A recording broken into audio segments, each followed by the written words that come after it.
सिल्लोडमध्ये शिंदे सेनेचे अब्दुल सत्तार विरोधकांच्या आधी मैदानात उतरले। मुलगा अब्दुल समीर यांना नगराध्यक्षपदाचा उमेदवार म्हणूनही त्यांनी घोषित करून टाकलं। पण एका घोटाळ्याने त्यांना अडचणीत आणले, तेही 10 वर्षापूर्वीच्या। ॲम्ब्युलन्स गैरव्यवहार प्रकरणात सिल्लोड न्यायालयाने त्यांच्या चौकशीचे आदेश दिलेत। यामुळे सत्तार यांना मोठा धक्का बसलाय। निवडणुका आधीच ते आता गोत्यात आलेत।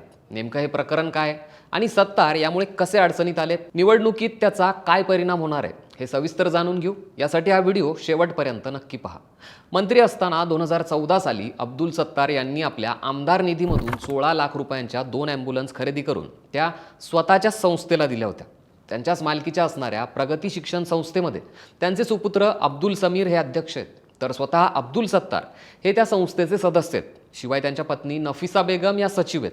तसं पाहायला गेलं तर 2011च्या शासकीय नियमांनुसार कोणत्याही खासगी संस्था, शैक्षणिक ट्रस्ट किंवा हॉस्पिटलला सरकारी निधीमधून खरेदी केलेली साधन सामग्री देणं हे नियमबाह्य आहे। हा निधी फक्त शासकीय संस्था, सार्वजनिक आरोग्य केंद्र, जिल्हा रुग्णालय किंवा ग्रामपंचायतीच्या उपयोगासाठीच वापरता येतो। पण तरीही या प्रकरणामध्ये तत्कालीन जिल्हाधिकारी, जिल्हा शल्य चिकित्सक आणि नियोजन विभाग मंत्रालय इथल्या उपसचिव यांनी कोणत्याही कागदपत्रांची पडताळणी न करता या 2 ॲम्ब्युलन्स मंजूर केल्या।